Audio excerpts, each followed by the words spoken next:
Hello. Hello.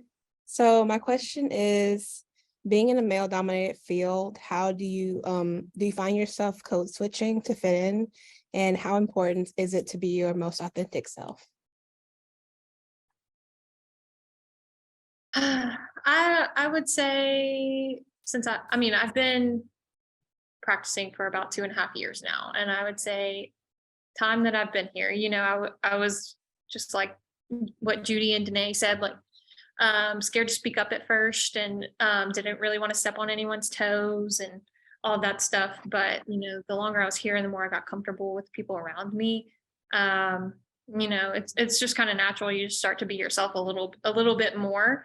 Um, and I kind of realized that like my coworkers do want to hear the things that I have to say and they want to hear my point of view. And like that's really important is to like recognize that what you have to say is important and people do want to hear it. Um, so I would just encourage that, like be yourself and express your point of view.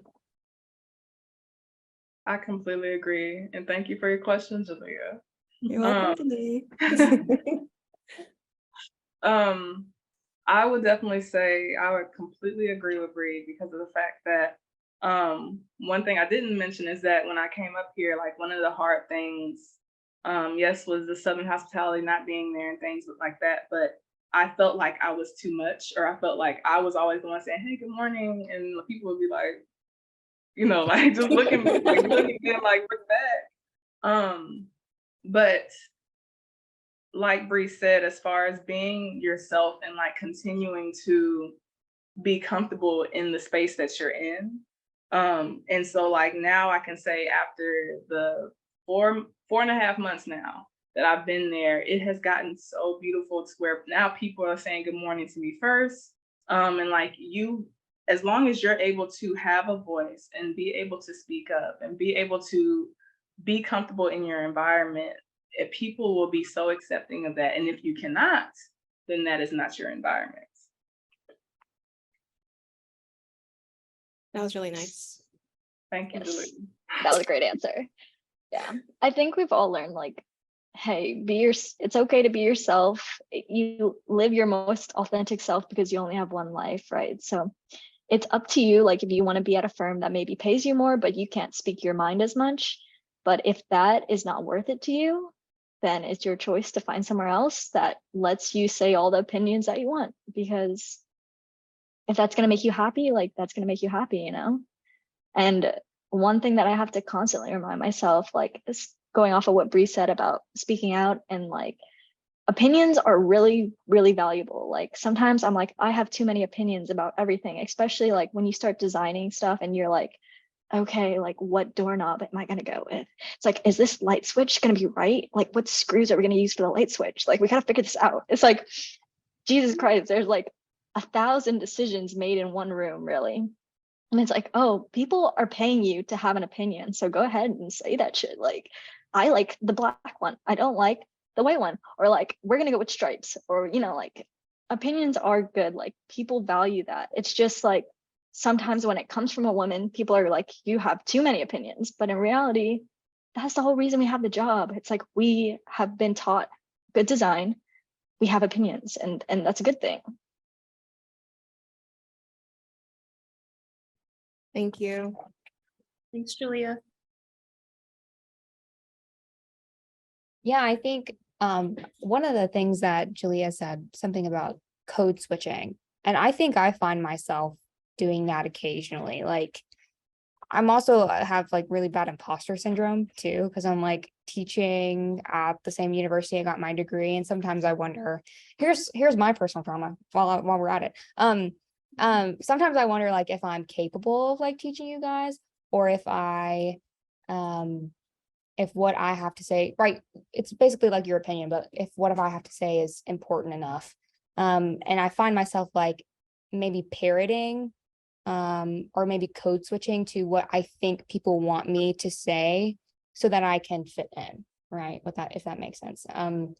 You guys have probably noticed here too, like tech faculty is not super diverse. We got a lot of white guys. We got a lot of old white guys. So I think we're trying to get there. It's going to take some time, but even I find myself parroting what I think, I'll name drop people and you can tell them. I'll like parrot like Mr. Doss, or I'll parrot like Michael or Mr. Deal. And some of that is because like they like taught me, and like it's like some of the same thoughts. But other times I'm like, do I actually even believe that? Or am I just saying that because I know it's what's going to be accepted, And I'm fine. I mean, this is my second year teaching. I'm feeling a little bit more comfortable like where I'm at. And so I think this year, it's about being comfortable. It's also about being confident.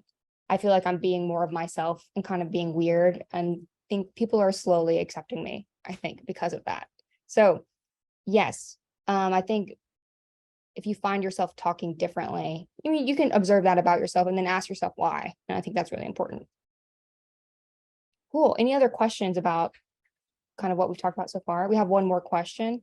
I can pull that one up. Our last question is, what would you tell young women or young men who are just starting to work? What would you like them to know?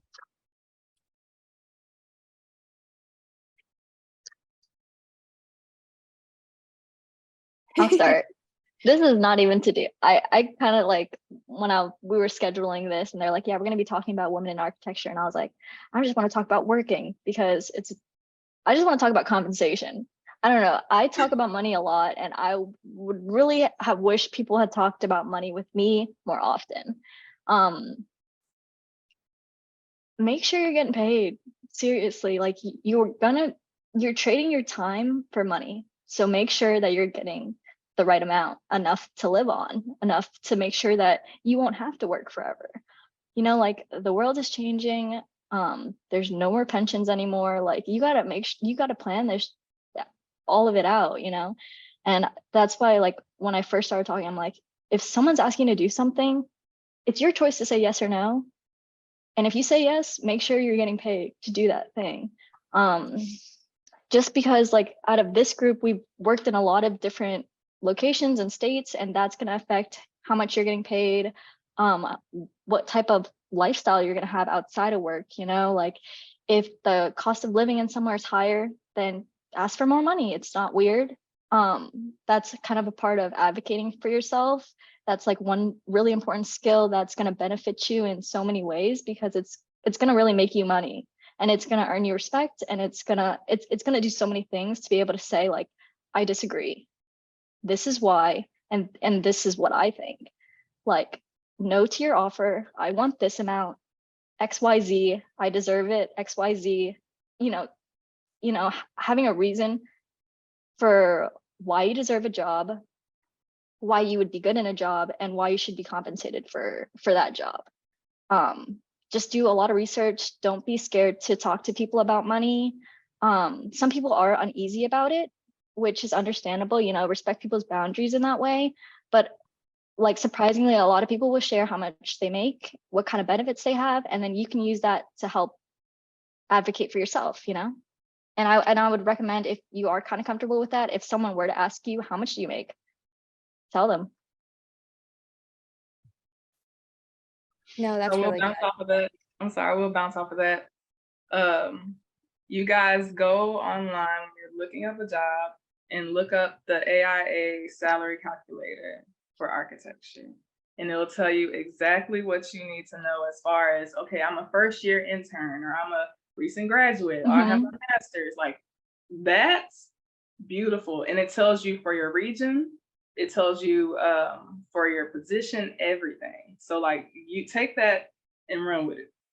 That's beautiful advice, Judy, for sure. I will say, and I mentioned this earlier, but I would always recommend to anybody, especially women, asking the right questions during an interview. And this is so important because you can, just go with the flow, and like, they're dazzling you with all this good information and stuff like that. And you're, just trying to get a job that you end up in a place that you do not like, that you are completely uncomfortable. The women to men dynamic is completely weird, which does happen very often. And so like asking questions like, how does your firm support women seeking leadership? What is the women to men leadership ratio and different things like that? Like those are extremely important, and those answers will start to dictate how you will be treated in that space. So like those are really important, and please do be sure to ask those questions. And a lot of times we get so uncomfortable asking the uncomfortable questions, when a lot of times interviews aren't just about you answering things, but you're supposed to ask questions back. You're also interviewing that firm. So make sure that you're doing your job and doing your research as well, because they're surely doing it for you. Yeah, that was pretty much going to be what I was going to say. But I agree. Like back to the point of like firms want to hire you guys and you have options. So it is just as much them interviewing you as you're interviewing them. And it's about, asking all of the right questions. Or even if they aren't questions that they necessarily have answers to, but still like, asking them things to get them thinking about stuff or something along those lines. And like, I would also say, in addition to asking those questions, whenever you are interviewing, it's very important to like kind of state what you want and what you expect out of the role. Like make that very clear in the beginning. And that's going to open a lot of doors later on down the road. Absolutely. I think sometimes we convince ourselves that being like a yes man is what people like our bosses expect out of us. And I think more often than not, and because we're in a design field too, like those bosses are hiring you on to think and to have opinions. And the more comfortable you are with your voice, and maybe you can practice that like in school, you kind of practice that every day. Like every time you're at a desk crit, you're like defending yourself, like you're defending your work, right? You're defending like your work process, your thought process, how you got there. And that is practice in and of itself. And hopefully you guys are seeing that affect like different parts of your life. Maybe you find yourself more capable of speaking up, but yeah, absolutely. Your opinions, you're being taught, hopefully I'm teaching you guys something. Hopefully you guys are being taught like what good design is, what that looks like. And that's what they're hiring you for. Not just to be like a CAD monkey, a worker on Revit, like to never, see the light of day again, but to be able to problem solve, right? And to bring solutions to the table and to talk to clients and to be a liaison between like a consultant and I don't know, your project manager and things like that. So it is people oriented too. I guess this is my piece of advice since I'm talking, but yeah, my piece of advice would be really practice while you're in school, because you guys know your peers around you. Hopefully you feel a little bit more comfortable speaking in front of them, right? Practice your voice, like develop that and get confident in that. And I think in turn, we're building like a foundation for you guys. You can go out and kind of get that job that you want and be able to speak for yourself and advocate for yourself. What's dinging? That's my works. They talking about happy hour. Too late for that. That's funny. Yeah. Okay, so are there any questions? This is the portion where we're opening the floor to questions, kind of this last 10 minutes. I know you guys got questions. Okay, yeah, Sarah's got a question, so she'll come up.